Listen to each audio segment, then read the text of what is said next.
আমাদের মাইকের সামনে আছে যারা আমাদের কথাগুলো শুনতে পারেন নাই তাদেরকে স্বাগত করতেছি।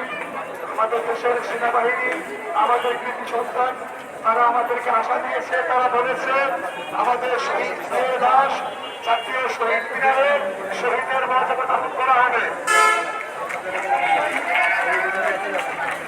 আপনারা সবাই খুশি তো?